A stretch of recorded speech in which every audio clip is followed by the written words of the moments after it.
तो ये जो है ना अपन ने लास्ट पार्ट में देखे थे, ये वाले पार्ट में।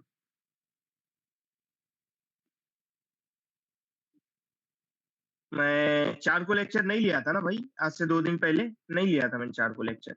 मैंने सिर्फ इसको कॉपी किया था, मैं लेने वाला था। इसको 6 ही कर देता हूँ बस, तो 6 कर देता हूँ, ठीक है? हुँ। तो अपन ने जो देखे थे भाई, अपन ने कॉस्ट को डिस्ट्रीब्यूट किए थे और क्वांटिटी को डिस्ट्रीब्यूट किए थे। अब जैसे की बात चलती है दुबई में और रियल एस्टेट स्पेशली अगर मैं बोलूँ, जो एयरपोर्ट एयरपोर्ट के मामले नहीं है, एयरपोर्ट के चोचले होते हैं कि तुम इंजीनियरिंग में भी डालो, प्रोक्योरमेंट में भी डालो। एयरपोर्ट के जितने भी है ना, उनके सबके चोचले होते हैं। इंजीनियरिंग में भी डालो, प्रोक्योरमेंट में भी डालो, इसमें भी डालो, उसमें भी डालो, इनके बहुत चोचले होते हैं एयरपोर्ट वालों के। बाकी जो है ना कंसल्टेंसीज भी जो है ना, सिर्फ कंस्ट्रक्शन में कॉस्ट मांगती है। किसमें मांगती है? सिर्फ कंस्ट्रक्शन में कॉस्ट मांगती है। तो सिर्फ कंस्ट्रक्शन में जहां तक कॉस्ट मांगती है ना, अपना हो चुका है वो। ये देखो यहाँ पे अगर तुम लोग देखोगे, ये हो चुका है, और ये सिर्फ और सिर्फ किसमें अब तक? सिर्फ और सिर्फ कंस्ट्रक्शन में है। यहाँ पे देखो सिर्फ कंस्ट्रक्शन में। तो अगर कॉस्ट लोडिंग सिर्फ कंस्ट्रक्शन में बोले है ना हम लोग ने, तो अल्हम्दुलिल्लाह अपनी कॉस्ट लोडिंग भी हो चुकी है। अपनी कॉस्ट लोडिंग भी हो चुकी है। मतलब क्या है, सिर्फ एक्सेल से इंपोर्ट करना है, यही बाकी है ना। बाकी अपनी कॉस्ट लोडिंग भी हो चुकी है अगर सिर्फ कंस्ट्रक्शन में बोले तो। कैसा होता है कि 7 दिन में तो नहीं बनती इतनी बड़ी बड़ी बेसलाइन। तो अपना डब्ल्यूबीएस एक्टिविटीज, उसके ड्यूरेशन, उसका रिलेशनशिप, कम से कम इतना सही होना। और वो होने के बाद ये भी साथ साथ में करेंगे अपन कॉस्ट और क्वांटिटी डिस्ट्रीब्यूशन। तो वो होने के बाद चाहो तो क्या कर सकते हो तुम लोग, कॉस्ट भी सिर्फ कंस्ट्रक्शन में डाल के भेज सकते हो। उससे होता क्या है, उससे होता ये है कि हर जगह के वेटेज अलग अलग होते हैं, ठीक है? एयरपोर्ट के तो कॉमन ही है वेटेज, जद्दा एयरपोर्ट के भी काम किया और दमाम एयरपोर्ट के भी काम किया, उनके तो कॉमन है वेटेज। बट कई दूसरे एयरपोर्ट्स है, रियाद एयरपोर्ट है, दूसरे भी एयरपोर्ट्स है, तो उनके हो सकता है अलग हो, या दूसरी ऑर्गेनाइजेशन से उनके अलग हो। तो अपन क्या करने का, सिर्फ कंस्ट्रक्शन में कॉस्ट डाल के भेजने का। अगर उन लोग ने अप्रूव कर लिया तो अपने लिए भी फायदा होता है। खामखा इसमें प्रोक्योरमेंट में डिवाइड करो, मोबिलाइजेशन में डिवाइड करो, इसमें डिवाइड करो, उसमें डिवाइड करो। तो एक एक और छोटी चीज बताता हूँ मैं तुम लोगों को। तुम लोग को याद होगा कि अपन ने कॉस्ट लोडिंग किए थे, प्रोग्रेस मेजरमेंट शीट से हैंग हो गया मेरा। चलो करते हैं, अभी इसमें से ही करते हैं, मेरा बाहर वो फोल्डर हैंग हो गया।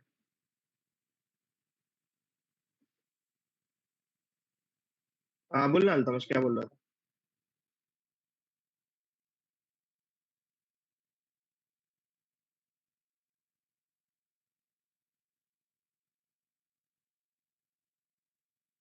कॉस्ट लोडिंग का एक बेसिक चीज बता रहा हूँ मैं तुम लोगों को, मतलब आगे भी बता सकता हूँ बट देख लो, क्योंकि पिछले टाइम अपन ने कॉस्ट लोडिंग करी थी, पिछले टाइम ही ये बताना था, बट दिमाग से निकल गया मेरे। तो मैं ये बोल रहा हूँ कि अपन ने कॉस्ट लोडिंग किए थे, तुम लोगों को याद है प्रोग्रेस मेजरमेंट शीट बनाए थे अपन ने, जैसे शायद से इसके लिए बनाए थे। किसके लिए बनाए थे? अपन ने प्रोजेक्ट के लिए बनाए थे, बट खैर मैं तुम लोगों को इसकी दिखा देता हूँ, मसला नहीं है।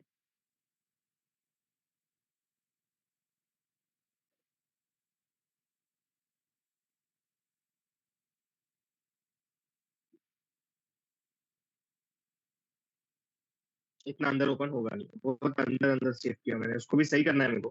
कि मतलब जो रिविजन हुए हैं पुराने वाले, उन सबको डिलीट करके सिर्फ शीट ही रखूंगा तो भी चलेगा। कहाँ सेव हो गया भाई वो?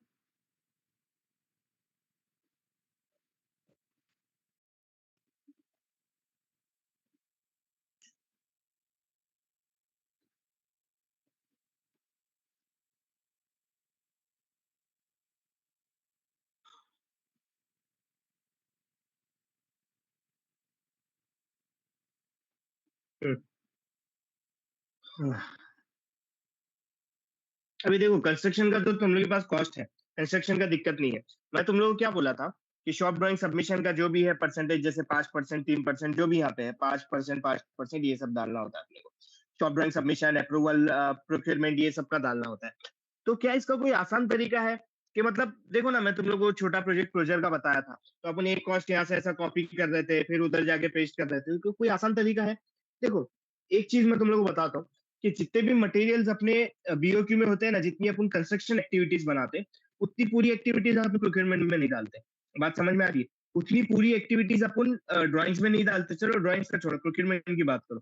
उतनी पूरी एक्टिविटी अपन प्रोक्योरमेंट में नहीं डालते। तो आसान तरीका क्या होता है पता है?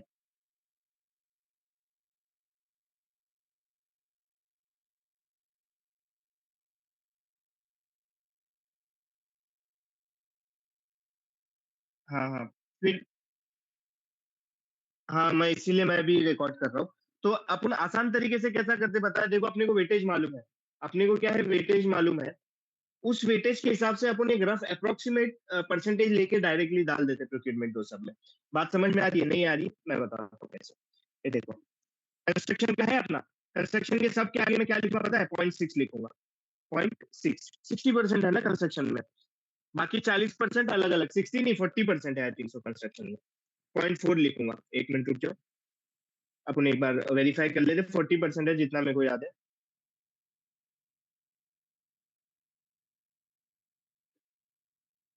हाँ, वेटेजेस 40 45 40 है ना? 20 30 40 बराबर। ईपीसी इंजीनियरिंग 20, प्रोक्यूरमेंट 30 और हाँ कंस्ट्रक्शन बरोबर बोल 40 रहा में। है आपको। याद है सुभान तेरे को, देख मैं मेरे दिमाग से निकल गया, दिमाग से निकला नहीं हाँ देख बरोबर 20 था तो 19.5 आ रहा था मेरा। ये वेटेजेस है। ठीक है। 20 30 40 ईपीसी। ठीक है। अभी ये 20% को क्या करने का पता है क्या अपन? पूरा कॉस्ट है ना अपने पूरे प्रोजेक्ट का, उसको 20 से मल्टीप्लाई करने का। उसको 20 से मल्टीप्लाई करके डायरेक्ट इंजीनियरिंग के ऊपर लिख देने का। अब वो 20% को 25% सबमिटल में, 25% अप्रूवल में। अभी अपने दिमाग से इस्तेमाल करके अपन देखने का, सबसे ज्यादा शॉर्ट ड्राइंग जो बनेगी ना वो बेसमेंट में बनेगी। सबसे ज्यादा ड्राइंग्स क्या बनेगी? बेसमेंट में बनेगी। जैसे अपना, समझ रहे हो तुम लोग? मैं थोड़ा बहुत तो कुछ समझ में आ रहा है कि मैं क्या समझाना चाहता हूँ? समझ लो, मेरा टोटल अमाउंट है। अभी मेरे कंस्ट्रक्शन का कॉस्ट किस में है? मेरा टोटल कॉस्ट किस में है? कंस्ट्रक्शन में। समझ लो, एग्जांपल बोल रहा हूं मैं। एग्जांपल से अगर समझ लो मेरा टोटल अमाउंट जो है, टोटल अमाउंट जो है मेरा, वो है 10,000 रियाल समझ लो। एकदम आसानी से समझने के लिए मैं बता रहा हूँ। ठीक है। 10,000 रियाल है मेरा टोटल अमाउंट। अब मैं उसका 40% किस में डालूंगा? कंस्ट्रक्शन में। तो मैं उसको कैसे करूंगा? मैं यहाँ पे 0.4% डालूंगा। यहाँ पे सबके आगे 0.4 डालूंगा, 0.4 लिखूंगा और उसको इससे मल्टीप्लाई करूंगा। मेरे को मेरा कंस्ट्रक्शन का कॉस्ट पूरा 40% हो जाएगा। हो गया? तो मेरा कंस्ट्रक्शन का ओके हो गया। मेरा कौन सा वेटेज ओके हो गया? कंस्ट्रक्शन का वेटेज ओके हो गया। एक एक छोटी छोटी चीज नहीं चेक करते हम लोग। कंस्ट्रक्शन का वेटेज क्या हो गया? ओके हो गया। अब क्या करना है? 5% मेरे को टेस्टिंग कमीशनिंग में जाना है। किसमें डालना है? टेस्टिंग कमीशनिंग में। तो मेरा टोटल कॉस्ट कितना है इसके हिसाब से? 82 मिलियन है कुछ तो। बट यहाँ एग्जाम्पल के हिसाब से कितना है? 10,000। तो मैं क्या करूंगा? मेरे जो 10,000 है, ठीक है, उसको मैं मल्टीप्लाई करूंगा 5% से, मतलब 0.05 से। तो जो भी मेरा कॉस्ट आता है ना, ठीक है, एक मिनट, 10,000 को मल्टीप्लाई करूंगा 0.05 से, मेरा कॉस्ट कितना आ रहा है? 500। अब ये 500 जो है ना, ये 500 मेरे को तो किसमें डिवाइड करना है मालूम है तुम लोग को? मेरे को किसमें डिवाइड करना है? तुम लोग बताओ हमजा, किसमें डिवाइड करना है ये प्रोजेक्ट के हिसाब से? ये 500 मेरे को, यही प्रोजेक्ट के हिसाब से। इंजीनियरिंग। नहीं नहीं नहीं नहीं, इंजीनियरिंग नहीं। ये देख, ये 5% की बात कर रहा हूँ। टेस्टिंग एंड कमीशनिंग का 5% है। मैंने कंस्ट्रक्शन की हाँ जितना भी कॉस्ट था उसको 40% से 0.4 से मल्टीप्लाई करके 40% ला दिया। अब मैं क्या कर रहा हूँ? मैं हाँ बोल रहा हूँ ये टेस्टिंग एंड कमीशनिंग का 5% है। अब ये टेस्टिंग एंड कमीशनिंग का एग्जाम्पल ले रहा हूँ, चलो 82 मिलियन को ही लेते हैं। कंफ्यूजिंग, हाँ या तो 82 मिलियन कॉम्प्लिकेटेड हो जाएगा, समझ लीजिए 82 मिलियन है, कुछ कुछ तो कॉस्ट है। उसको मैं 5% से मल्टीप्लाई किया, इतना अमाउंट जो है मेरा टेस्टिंग एंड कमीशनिंग में होना चाहिए। टेस्टिंग एंड कमीशनिंग में कितने एक्टिविटीज है, क्या ब्रांचेस है, किस में डिवाइड करूंगा मैं, ये पूछ रहा हूँ। Indian mechanical. एम्बेसी का, ठीक है, मैकेनिकल टेस्टिंग है। मेन मेन मेन तो तू भूल रहा है। मेन सबसे पहला अपना WBS है, बेसमेंट कॉन्सुलेट का। बेसमेंट किसका? रेसिडेंशियल का है। बेसमेंट का। ठीक है। उसके बाद अपने जो है, क्या है, डिवीजन वाइज स्पेसिफिकेशन है। वापिस जाते ऊपर, देख ये देखो, ये एस बिल्ड्स है, ये अपना आ गया testing and commissioning. Testing and commissioning में देख, रेसिडेंशियल है, ऊपर कॉन्सुलेट भी है। रेसिडेंशियल में बेसमेंट है, बेसमेंट में HVAC है, फायर फाइटिंग है, प्लम्बिंग है, इलेक्ट्रिकल है, ELB है, BMS। यहाँ तक क्लियर हो गया? अब उसके बाद क्या है? ग्राउंड फ्लोर है, फर्स्ट फ्लोर है, सेकंड फ्लोर है, रूफ फ्लोर है, एनेक्स एंड अपर रूफ है, एंड ऑल फ्लोर्स भी है। ये जो कॉस्ट अपने को दी हुई है 82.5 का 5%, ऑल फ्लोर्स भी है। इसमें पंप रूम है, यूटिलिटी रूम है, गार्ड रूम है और लैंडस्केप है। लैंडस्केप में भी टेस्टिंग एंड कमीशनिंग होगी। तो अब जब मेरे को ये अमाउंट जो आ रहा है मेरा, हकीकत में तो 82 मिलियन का कुछ 5% निकलेगा, ज्यादा ही निकलेगा। अब ये 500 अमाउंट आ रहा है मेरे को, उसमें इतने इसमें डिवाइड करना है। तो अपन कैसे करेंगे? करना कुछ भी नहीं होता। एक रफ अप्रोक्सीमेटली अपन एक रफ कॉस्ट एज्यूम करेंगे। वो कॉस्ट कैसे एज्यूम करना है, अपने पास एक फायदा ये है,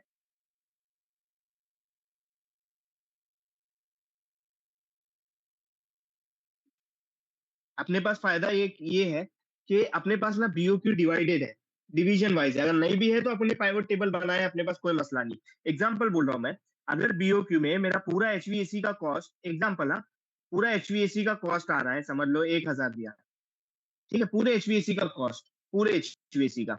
अगर मेरा फायर फाइटिंग का कॉस्ट आ रहा है, समझ लो 200 रियाल, एग्जाम्पल दे रहा हूं। अगर मेरा इलेक्ट्रिकल का कॉस्ट आ रहा है 100 रियाल, एग्जाम्पल है ये सब, ठीक है, ये मेरे एग्जाम्पल्स हैं।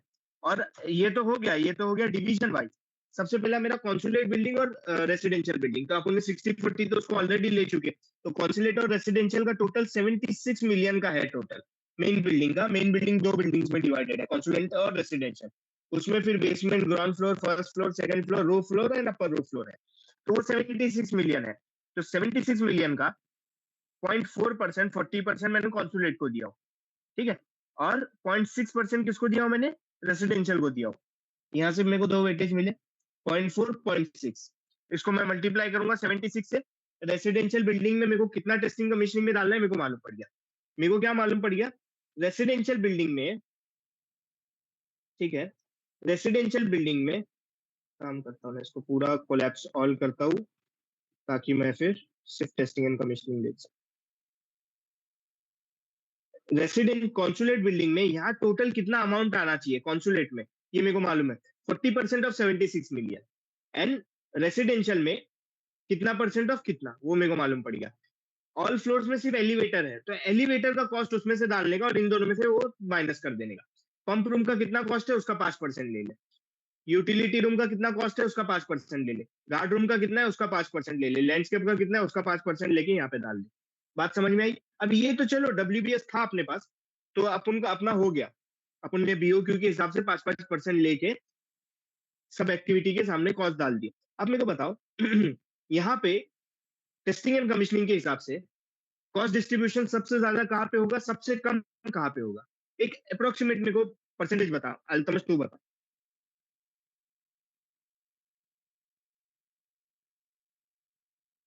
हाँ,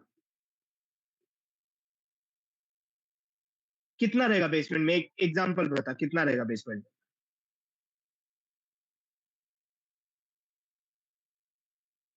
हाँ, 100% का मतलब यहाँ पे जो अपने कॉन्सुलेट का कॉस्ट आएगा ना बीओक्यू से, 76 मिलियन है देख मेन बिल्डिंग का, अगर तू वापस बीओक्यू खोल के देखेगा तो। फिर बाकी मिला जुला के पंप रूम, ये रूम, वो रूम, मिला मिला के पूरा मिला के 82.35 समथिंग हुआ है। तो 76 मिलियन का 0.4% कॉन्सुलेट, 0.4% मतलब 40% टोटल कॉस्ट, और उसका 0.05% मैं यहाँ कॉन्सुलेट में डालूंगा, टेस्टिंग कमीशनिंग 5% है ना, उसमें कितना बेसमेंट में एक रफ परसेंटेज डालूंगा मैं। हाँ, यही हुई ना बात, 50-60% सिर्फ बेसमेंट में डाल देना भाई, ये इंपॉर्टेंट है। ये बहुत इंपॉर्टेंट है क्योंकि मेजर मेजर आइटम्स जिसकी टेस्टिंग एंड कमीशनिंग होगी, कॉस्टली होगी, वो सब कुछ बेसमेंट में है अपना। आरओ ट्रीटमेंट प्लांट, वो sewage treatment plant, computerised air conditioning unit, uninterrupted power supply, motorised unit, pumps, ये सब कुछ जितना भी कुछ है ना अपना, मेन डिस्ट्रीब्यूशन बोर्ड, जनरेटर, ये सब कुछ जो है अपना बेसमेंट में, सब कुछ बेसमेंट में। फ्लोर्स पे तो कुछ भी नहीं है, फ्लोर पे क्या है, सीसीटीवी है, एक्सेस कंट्रोल सिस्टम है, ये सब की टेस्टिंग कमीशनिंग, वो कोई बड़ा चीज नहीं होती। वो एक दिन में भी वो पूरा एक्सेस कंट्रोल सिस्टम की टेस्टिंग कमीशनिंग कर देगा, जो एक्सपर्ट होते हैं ना, स्पेशलाइज्ड होते हैं जो टेस्टिंग कमीशनिंग करने के लिए, एक दिन में आके पूरा चेक कर लेगा। बात समझ में आ रही है। तो 50-60% बेसमेंट को दे देना टेस्टिंग कमीशनिंग, बचे हुए को डिवाइड कर लेना। एनेक्स एंड अपर रूफ को कम भी देगा ना, 2-3% इनफ हो जाता। तो ऐसा रफ परसेंटेज वाइज डिवाइड करो। खामा खा इतना प्रोग्रेस मेजरमेंट शीट ये सब बनाते मत बैठो। ये प्रोग्रेस मेजरमेंट शीट मैंने तुम लोग क्यों बताया क्योंकि एयरपोर्ट की प्रोजेक्ट करोगे ना, तो ये प्रोग्रेस मेजरमेंट शीट उन लोग मांगते हैं, ये मांगते हैं। सबमिशन था, वो पार्ट ऑफ सबमिशन था, मैं तुम लोगों को दिखाया अभी कि नैरेटिव रिपोर्ट के साथ मैंने सबमिट किया उसको। इसको जो है मैंने नैरेटिव रिपोर्ट के साथ, ये मेरा सबमिशन है प्रोग्रेस मेजरमेंट शीट, ये सबमिट किया मैंने। ये सब पूरा activity list, critical path, detail, schedule, duration, resource calculation, man power histogram, narrative report, S कर, प्रोग्रेस मेजरमेंट शीट, ये एक पार्ट ऑफ सबमिशन है, इसलिए मैं तुम लोगों को प्रोग्रेस मेजरमेंट शीट बताया था। कॉस्ट लोडिंग में अगर हफ्ता लग जाए प्रोग्रेस मेजरमेंट शीट बनाने के बाद, तो मतलब नहीं है ना यार, फिर अपन फटफट काम नहीं कर पा रहे। समझ में आ रही बात मैं क्या बोल रहा हूँ? अभी ध्यान से देखो, अभी ये तो मैं तुम लोग को इसका बता दिया, किसका? टेस्टिंग एंड कमीशनिंग का। अभी अपन मेन जो है अपना प्रोक्योरमेंट में जाते हैं। इंजीनियरिंग का भी उसी तरीके से है, ठीक है? इंजीनियरिंग का कैसे होगा? वही है, रेसिडेंशियल बिल्डिंग, कॉन्सुलेट बिल्डिंग, उसका अपन क्या करेंगे, 20-20% उसके ऊपर लिख देंगे। 20,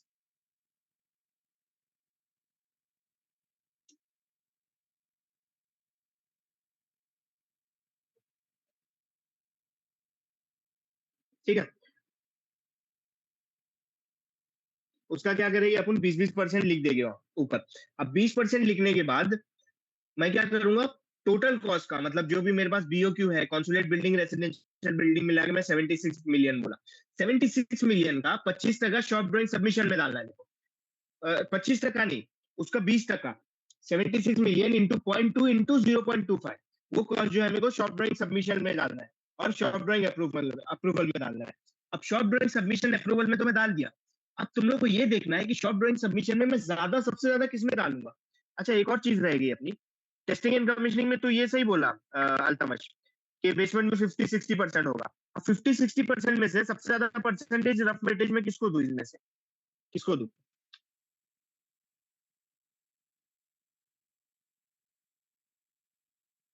नहीं, ऐसा लग रहा नहीं है। एक जवाब ये होता है कि मैं बीओक्यू में जाऊंगा और बीओक्यू में देखूंगा मैं कि किसका कॉस्ट सबसे ज्यादा है, और उस कॉस्ट के हिसाब से मैं एक रफ वेटेज डिसाइड करूंगा और उसके हिसाब से मैं अलाइन करूंगा।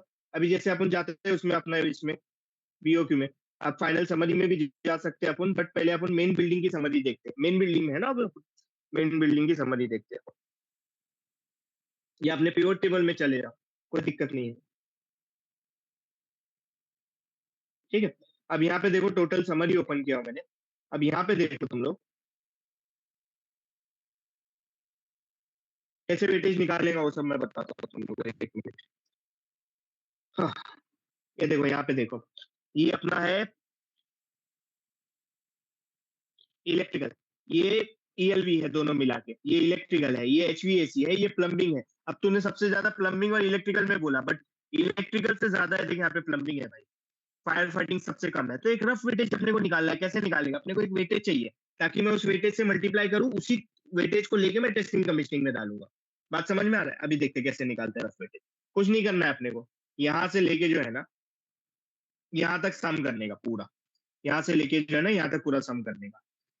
ये हो गया इनका सम, मतलब 29.96 मिलियन का मेरे को एमईपी वर्क, ठीक है? अब एक रफ वेटेज निकालना है मेरे को। रफ वेटेज कैसे निकालूंगा? Fire fighting divided by this, 0-0 में आया, डिवाइड किया मैंने, इसको परसेंटेज में कर लूंगा, परसेंटेज, ठीक है? 6% आया, कितना? 6%। अब उसी तरीके से मैं जो डिवीजन है ना, उसको फिक्स रखता हूँ, कंट्रोल F4, एंटर, ठीक है? ये 6% हो गया टोटल कॉस्ट का, मतलब टोटल एमईपी कॉस्ट का। अब उसी तरीके से मैं प्लम्बिंग भी देखता हूँ, ये भी देखता हूँ, हो गया देखो। और ये टोटल मिला के देखो, यहाँ 100% दिखा रहा है, ये टोटल है अपना 100%। ये अपने को एक रफ वेटेज मिल गया। अभी इस रफ वेटेज को लेके मैं डिवाइड करूंगा, बस सिंपल है। बात समझ में आई कि कितना कितना डिवाइड करना है मेरे को? इतना इतना कॉस्ट, यहाँ से मल्टीप्लाई करूंगा, इसको मल्टीप्लाई करूंगा किससे? इससे, मेरे टोटल कॉस्ट से। तो इतना मेरे को किसमें डालना है, मतलब इतना नहीं डालना है, एक मिनट रुको, इतना नहीं डालना है। ये जो मेरा एमईपी का टोटल कॉस्ट है, क्या बोल रहा है, बोल रहा था, ये जो मेरा टोटल कॉस्ट है, उसका 5% डालना है ना मेरे को, टोटल कॉस्ट का। तो टोटल कॉस्ट का कितना परसेंट? 0.05%। ये मेरा टोटल अमाउंट है जो मेरे को किस में डालना है, टेस्टिंग एंड कमीशनिंग में डालना है, ताकि वेटेज मैच हो मेरा। लास्ट जब वो बीओक्यू को कोलैप्स करके जब मेरा वेटेज देखे, तो मेरे पूरे टेस्टिंग एंड कमीशनिंग में, मतलब मेन बिल्डिंग के टेस्टिंग एंड कमीशनिंग में इतना कॉस्ट होना चाहिए। एक और चीज अपन भूल गए, कन्वेइंग सिस्टम का भी वेटेज अपने को डालना था, तो ये अपन भूल गए, इसको भी सम करना था। बट तुम लोगों को मेथोडोलॉजी समझ में आ गई, मसला नहीं। अभी यहाँ पे देखो, इतना टोटल कॉस्ट मेरे को डालना है, कुछ नहीं करना है अपने को, इसको मल्टीप्लाई करना है किससे? इस ये परसेंटेज से, और इसको जो है मैं फिक्स कर लूंगा, F4, एंटर। ये कॉस्ट मेरे को किसमें डालना है? ये इतना इतना कॉस्ट मेरे को डालना है। इन दोनों को चाहे तो प्लस कर लो ईएलबी को, ईएलबी अपन ने एक ही बनाए हुए, ठीक है। इतना कॉस्ट मेरे टेस्टिंग एंड कमीशनिंग में आना चाहिए, जो कि ये कॉस्ट बनेगा, जो कि 5% बनेगा। कि नहीं नहीं नहीं नहीं रुको, ये कितना है, 28%। हाँ बरोबर तो है ना, सही है ना। इतना कॉस्ट मेरे टेस्टिंग एंड कमीशनिंग में होना चाहिए। बात समझ में आ रही है? Testing and commissioning main building का। तो ये कॉस्ट जो अपने को अभी आया है ना, फायर सेपरेशन में डालना है मेरे को। अब ये फायर सेपरेशन कहाँ डिवाइड होगा? ये फायर सेपरेशन डिवाइड होगा कॉन्सुलेट बिल्डिंग का बेसमेंट, कॉन्सुलेट बिल्डिंग का first floor, second floor, roof floor, annex and upper roof floor. और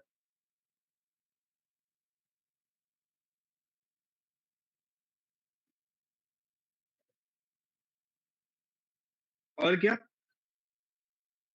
और रेसिडेंशियल बिल्डिंग का ground floor, sorry basement, ground floor, first floor, second floor, roof floor and annex roof floor. अब वो एक rough weightage लेके तुम लोग डाल देना, कोई दिक्कत नहीं है। बात समझ में आ रही है नहीं आ रही है? समझे कि नहीं समझे? चलो, ये मेरे को उस दिन बताना था। बट अगर कॉस्ट सिर्फ कंस्ट्रक्शन में मांगे हैं तो हो गया, वो अपन करेंगे वापस। अगर नहीं समझा तो कोई दिक्कत नहीं है, वो इंशाल्लाह अपन कल वल करेंगे उसको। अभी फिलहाल मैं जो तुम लोगों को बताना चाहता हूँ, वो देखते हैं अपन। ये हो गया अपना कंस्ट्रक्शन का कॉस्ट वॉस्ट हो गया। अभी तीसरा काम क्या है अपना अल्तमश? अपना एक्टिविटीज आ गई, डब्ल्यूबीएस आ गया, डब्ल्यूबीएस अपन ने एक्टिविटीज डाल भी दिए। अभी अपन क्या करेंगे, ड्यूरेशन निकालेंगे। क्या निकालेंगे? ड्यूरेशन। तो ड्यूरेशन निकालने का देखो आसान तरीका क्या होता है, स्मार्ट डॉल करता हूँ। ड्यूरेशन निकालने का आसान तरीका देखो क्या होता है, मैं बताता हूँ तुम लोग को। अब ये अपनी मैपिंग शीट है ही, ये अपनी मैपिंग शीट है, ठीक है। ये अपनी क्या है, मैपिंग शीट है। मैं क्या करता हूँ, एक और शीट बनाता हूँ। एक और शीट, ये अपन चैट जीपीटी को देगा, उसको बोलेगी कि भाई अप्रोक्सीमेट ड्यूरेशन देने। तो देखो मैं ये सिलेक्ट करता हूँ, यूनिट और क्वांटिटी सिलेक्ट करता हूँ। कॉस्ट से क्या लेना देना मेरा? कॉस्ट से कोई लेना देना ही नहीं है मेरा। कॉस्ट से थोड़ी मतलब ड्यूरेशन डिसाइड होते हैं, नहीं होते। तो मैं ये चीज को जो है ना यहाँ एक पेस्ट कर देता हूँ, पेस्ट एज, चलो ये ऐसा पेस्ट कर देता हूँ, ठीक है। यहाँ मेरा यूनिट भी आ गया और यहाँ मेरा कॉस्ट भी आ गया। ये देखो, यहाँ पे एक काम करते हैं ना, इसको जो है अपन प्लानिक्स में जाके ग्रुप करते हैं। थोड़ा टाइम लगेगा बट हो जाएगा 2 मिनट।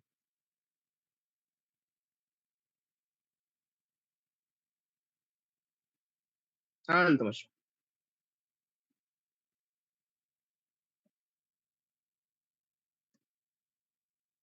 हाँ,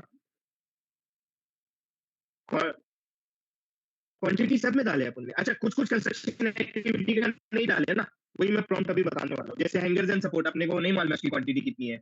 जैसे सेंट्रल बैटरी सिस्टम है, उसका उसमें ही 0 दिया हुआ है, बीओक्यू में ही। तो नहीं मालूम है अपने कितनी क्वांटिटी है, यही बोल रहा ना। वही वही मैं चैट जीपीटी से बता रहा हूँ। देखो, मैं बोल रहा हूँ कि ये प्रिलिमिनरी ड्यूरेशन है। क्या है? प्रिलिमिनरी ड्यूरेशन है, ये फाइनल ड्यूरेशन नहीं है। अपन जब लिंक करेंगे ना सबको, तो ड्यूरेशन अपने को कम करने पड़ेगी। किसी को क्रिटिकल बनाने के लिए उसका ड्यूरेशन बढ़ाना पड़ेगा। बात समझ में आ रही है? अभी ये सिर्फ प्रिलिमिनरी ड्यूरेशन है कि अपन बस काम स्टार्ट कर ले। बात समझ में आ रही है? काम स्टार्ट कर ले। चाहो तो सबको सबको 10 दे दो, चाहो तो सबको 20 दे दो और काम चालू कर दो लिंक करना। बट एक अप्रोक्सीमेटली पहले से ही एक अप्रोक्स ड्यूरेशन सही होते हैं ना, तो फिर अपने को इजी होता है काम करना। बोलना अंतरश।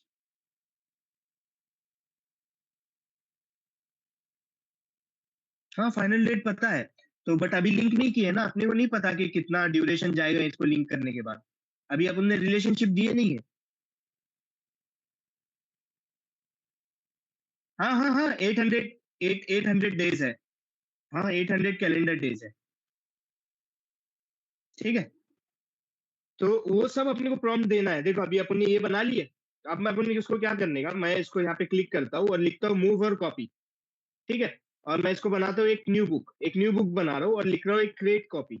इसका एक कॉपी मैं बाहर सेव कर रहा हूँ, क्या? ओके, ये देखो एक कॉपी यहाँ पे बाहर सेव हो गई। ये एक्सेल वहां पे भी रहा, यहाँ पे भी रहा, क्रिएट अ कॉपी हुआ ना, यहाँ पे भी रहा, यहाँ पे भी रहा। इसको मैं क्या करता हूँ, सेव करता हूँ। कुछ भी नाम से सेव कर लो, सीजीआई प्रोजेक्ट भाई करके क्या सेव कर बना लो, रहे भाई, ये कॉस्ट है प्रोड्यूस। क्या? ये एक अलग से एक्सेल बनाया मैंने। अभी इसको अपन चैट जीपीटी को देंगे, प्रॉम्प्ट देके, वो प्रॉम्प्ट भी मैं तुम लोगों को भेजूंगा। तो वो ऑटोमेटिक क्या करेगा, अपने को एक ड्यूरेशन दे देगा बना के। क्या दे देगा? एक ड्यूरेशन बना के दे देगा कि उसको ये भी बोलना पड़ता है अपने को कि 15 दिन से ज्यादा कंस्ट्रक्शन का ड्यूरेशन नहीं होना चाहिए। प्रोक्योरमेंट का चलेगा, ठीक है, प्रोक्योरमेंट का चलेगा, इंजीनियरिंग का भी चलेगा। इंजीनियरिंग का भी नहीं अप्रूव करते हैं, प्रोक्योरमेंट का चलेगा, सिर्फ मटेरियल डिलीवरी हो जाएगी। इंजीनियरिंग में अगर बहुत सारी ड्राइंग सबमिट करनी है ना अपने को, तो ऐसा 45-47 दिन नहीं लेने का ड्राइंग्स को डिस्ट्रीब्यूट करने का। तो इंजीनियरिंग का भी नहीं लेते, सिर्फ और सिर्फ प्रोक्योरमेंट का उन लोग अलाउ करते हैं कि ठीक है 15 दिन के ऊपर, बाकी 15 दिन का रेस्ट्रिक्शन। तो अपन क्या करते हैं, अपन एक अप्रोक्सीमेट ड्यूरेशन निकाल रहे हो, फाइनल ड्यूरेशन नहीं है अपने। फाइनल ड्यूरेशन निकलता है जब अपन लिंक करते हैं एक्टिविटीज को, ठीक है।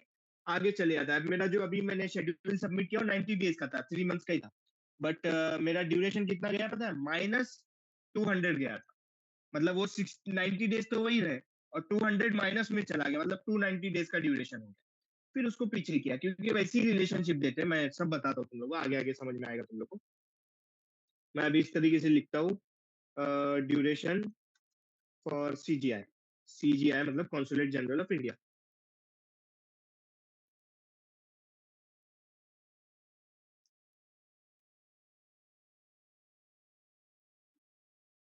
ठीक है, मैंने क्या किया, एक फाइल सेव कर लिया। अब मैं इसको क्या करता हूँ, ऊपर जाके मैं यहाँ पे एक ड्यूरेशन करके लिखता हूँ। क्या लिखता हूँ, ड्यूरेशन। ड्यूरेशन, बस एक ड्यूरेशन लिखा, या ओरिजिनल ड्यूरेशन लिख लो, ठीक है। यहाँ पे ओरिजिनल ड्यूरेशन लिख लो, ओरिजिनल ड्यूरेशन, ठीक है, ताकि उसको समझ में आए। और एक चीज मैं तुम लोग को बताता हूँ, अगर ओरिजिनल ड्यूरेशन ब्लैंक रखोगे ना, तो वो ना क्या करता है बेटा, डब्ल्यूबीएस के सामने भी ऐसा ड्यूरेशन दे देगा, तो तुम लोग को और कॉम्प्लिकेटेड होगा। तो उसको सही करने का कैसा, उसको ये ऐसे सही करने का कि अपन एक रफ ड्यूरेशन अभी दे देंगे फिल्टर सबको लगा 5 देंगे। दिन। सिर्फ, क्या बोल रहे हैं, नहीं नहीं, फिल्टर तो लगाएंगे अपन। मैं बताता हूँ, ये अपने माइलस्टोन है, अपने को मालूम है, ये जो है ना अपने माइलस्टोन है, यहाँ से लेके यहाँ तक। तो मैं इसको 0 ड्यूरेशन दूंगा, ताकि उसको आइडिया हो कि भाई ये माइलस्टोन है, इसको ड्यूरेशन नहीं देना है, ठीक है। ये सब अपन प्रॉम्प्ट में बोलेंगे उसको, ये सब क्या है अपन प्रॉम्प्ट में बोलेंगे। और फिर यहाँ पे जो है ना 5 दिन का दे दूंगा ड्यूरेशन।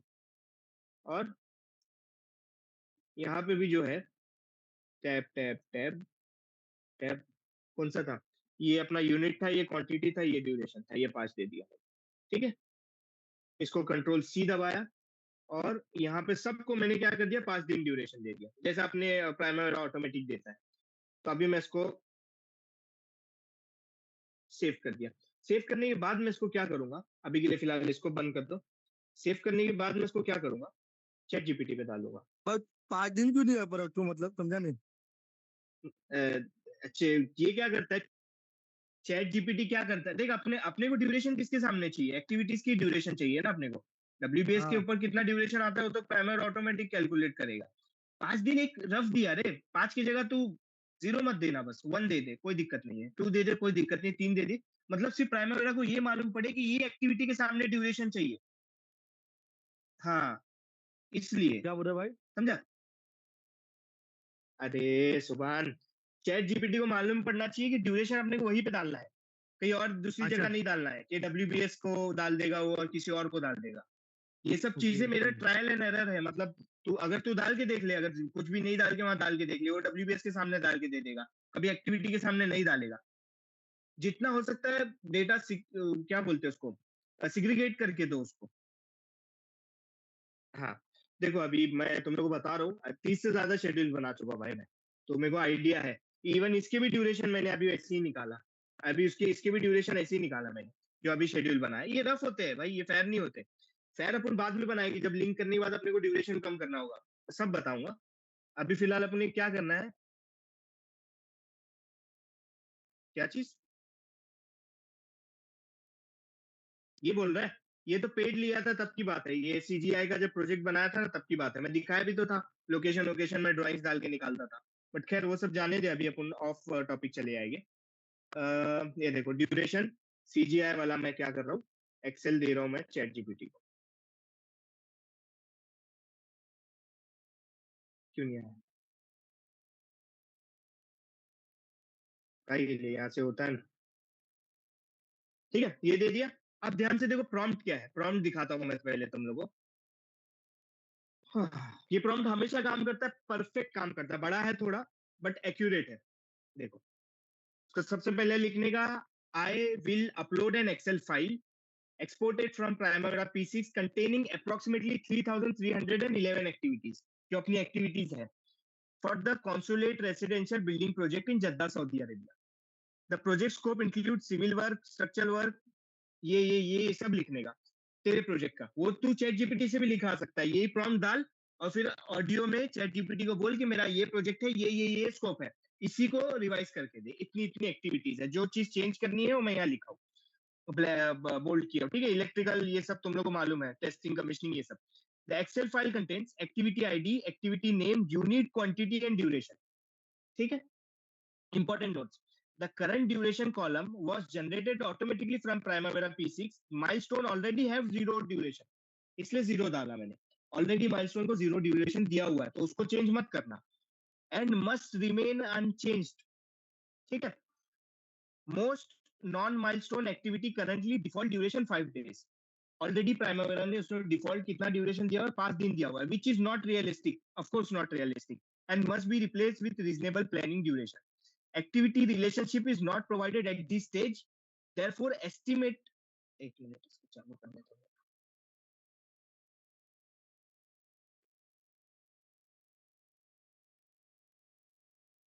ठीक है। Activity relationship are not provided at this stage, therefore estimate duration based only on activity description, unit and quantity and typical construction productivity rates। assume कर बोल रहा है उसको, ये final duration नहीं है। These duration are intended for preliminary planning purpose, preliminary planning purpose, ये final नहीं है, ये कम होगे ज्यादा होगे जब अपन रिलेशनशिप देंगे। अभी तक वो स्टेज पे पहुंचे नहीं, या तो प्रोजेक्ट का तो अपन ने देखी थे ड्यूरेशन पीछे लाए थे, बट खैर भूल गए होगे, कोई मसला नहीं, आगे वाली स्टेज है। These durations are intended for preliminary planning purpose and will be refined later after the logical link, resource loading and sequence are developed। अभी योर टास्क, प्राइमरी को अपन बोल रहे भाई तेरा टास्क क्या है, रिव्यू एवरी एक्टिविटी इंडिविजुअली, एक साथ मतलब वो मत करना एक्टिविटी को, ठीक है। आगे क्या बोला हूं मैंने, estimate a realistic duration for each non milestone activity based on activity name, unit, quantity, वापस लिखा हूं, typical construction productivity rate and standard planning procedure, keep milestone zero, replace the default 5 days, 5 days को replace कर बोल रहा हूं मैं, replace the default 5 days duration with realistic estimated duration, ensure consistency across similar activities, larger quantity should have generally longer duration and similar activities should have comparable productivity assumptions, ठीक है। आगे देखो, consider typical duration for shop drawings, material submittal, procurement, ये सब चीजें लिखा हूं। Typical मतलब लगभग सिमिलर,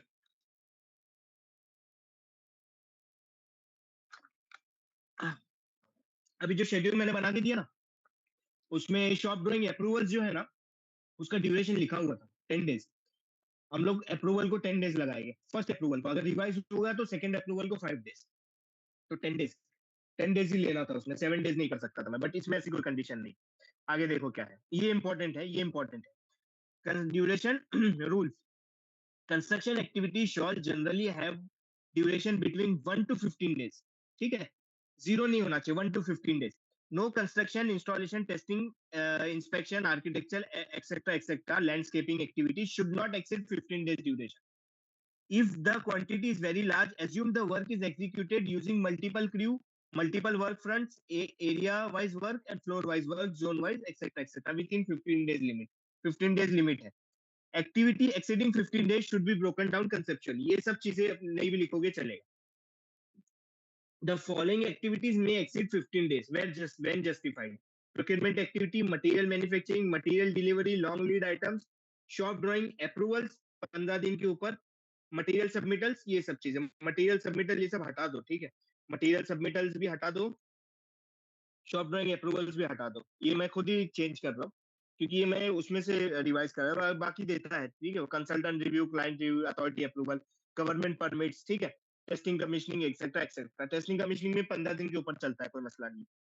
उसके बाद ये the overall project contractual duration is approximately 800 calendar days है, 800 कैलेंडर डेज है।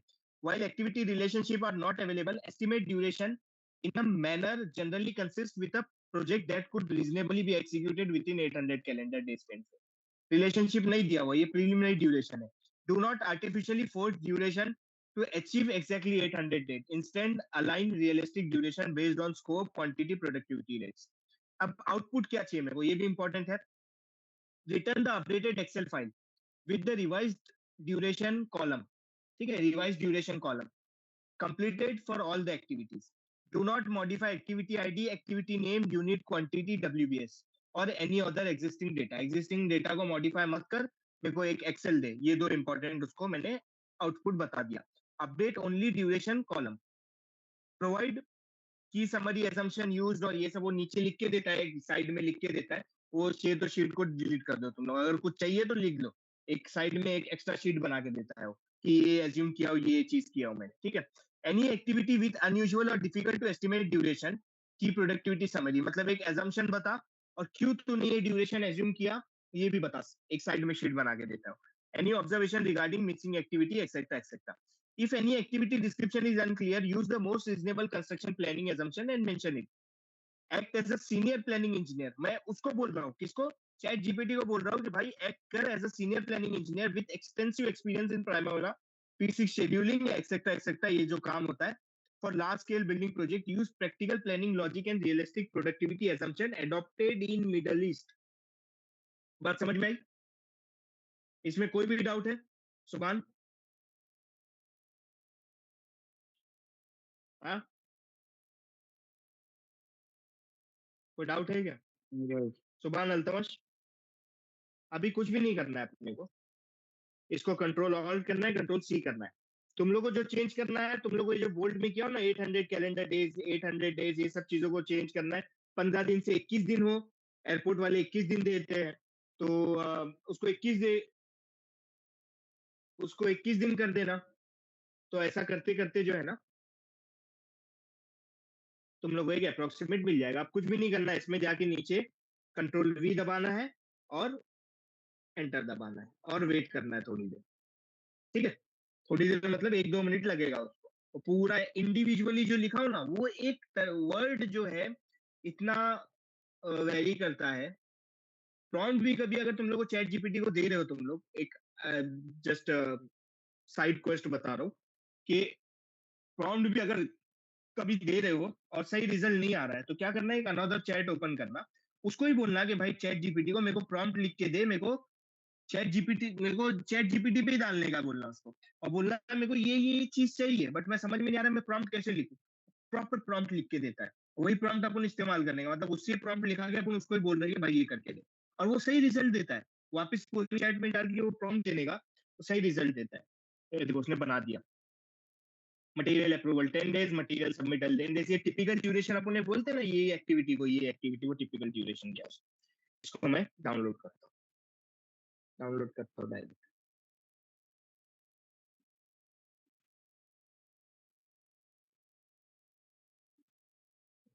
अब तुम लोग बोल रहे हो चैट जीपीटी से क्यों नहीं कहा, ये प्रीलिमिनरी ड्यूरेशन है. अभी अपन रिलेशनशिप देंगे तो ये ड्यूरेशन वेरी होगी, और वो ड्यूरेशन से फिर अपन प्रोडक्टिविटी निकाल के उसका प्रॉपर उसके रिसोर्सेज देने का उसको. जो अपन होने तो उसको अल्लाह बस.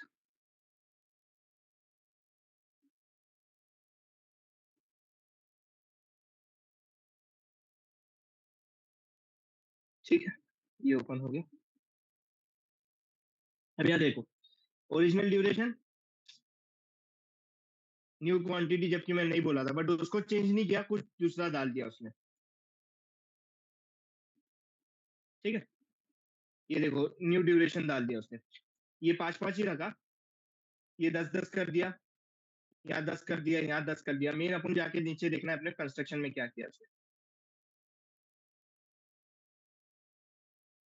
नीचे आ जाए भाई, ये देखो, ये यूनिट है.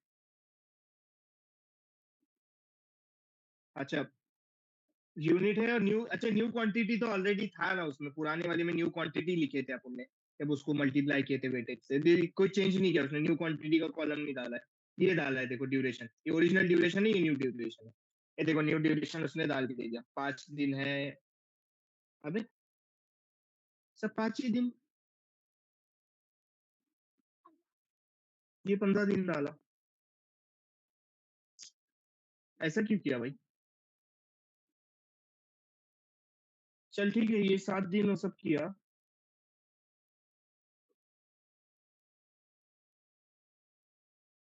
ये सब 5 ही दिन रखा हुआ है।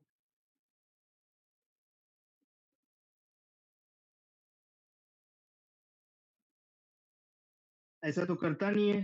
जबकि जबकि मैं तुम लोग को दिखाता हूँ, सेम ही जो है मैं तुम लोग को दिखाता हूँ, सेम ही प्रॉम्प्ट डाल के।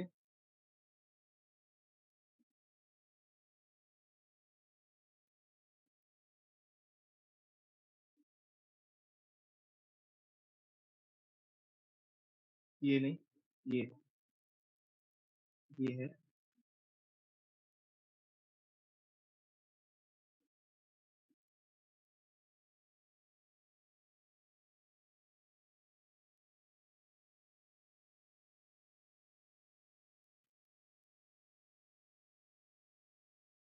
ये देखो, सेम ही प्रॉम्प्ट डाल रहा था मैंने। ठीक है, सेम ही प्रॉम्प्ट है, ये बिल्कुल सेम प्रॉम्प्ट है। 15 working days and everything everything, 800 calendar days, same he prompt है। बट उसने एकदम सही से बना के दिया था। खैर, अपन अभी भी कोई मसला नहीं है, उसको अपन वापस बोलेंगे कि भाई तूने कंस्ट्रक्शन एक्टिविटीज को सही नहीं चेक किया, उसको वापस चेक कर, एंड मेजोरिटी 5 डेज ही है। अपन उसको वापस बोलेंगे, कोई मसला नहीं। तो ऑडियो लगा के उसको बोल देने का। है देखो, अभी भी ये भी दिखाता हूँ मैंने, ये भी सेव रखा हूँ, बट पहले अपन क्या करते हैं, इस पे जाके उसको बोल देते हैं।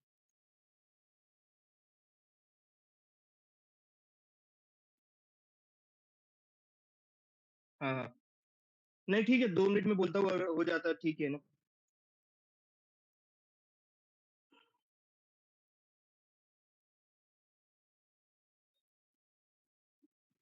Hello.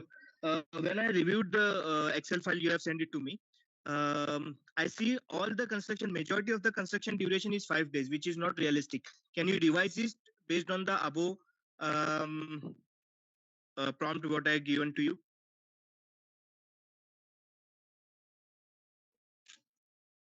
रिकॉर्ड हुआ कि नहीं हुआ? ये देख, जो मेरे को उसने दिया था ना, जो अपन ने पहले जो मैंने किया था, वो तेरे को दिक्कत, वो तुम लोगों को दिखाता हूँ। उसको करने दो। डाउनलोड किया भाई, मैं डाउनलोड तुम किया हुआ है। कौन सा वाला डाउनलोड किया हुआ वाला? हाँ, ये हाँ देखना, वो किया वाला हो ना डाउनलोड वाला। डाउनलोड किया हो ना वो वाला।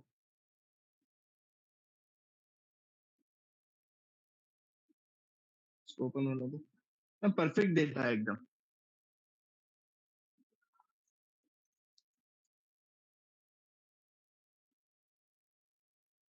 पता है, इसके अंदर सुबह से इस्तेमाल कर रहा हूँ ना, जितना टाइम इस्तेमाल करते हैं ना, तो वो उसका ये कम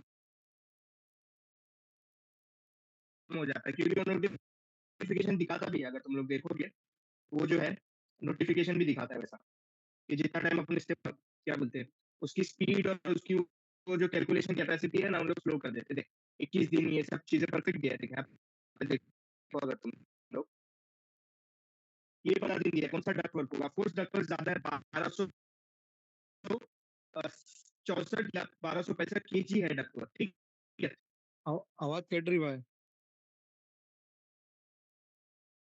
मेरा बोलना भाई, इसमें क्वांटिटी बता रहा ना अभी तुम्हारे 80 हुआ में। नहीं ना, इसलिए उसने 1 कंसीडर, मतलब। हाँ, आवाज कट रहा है भाई, आवाज कट रहा है।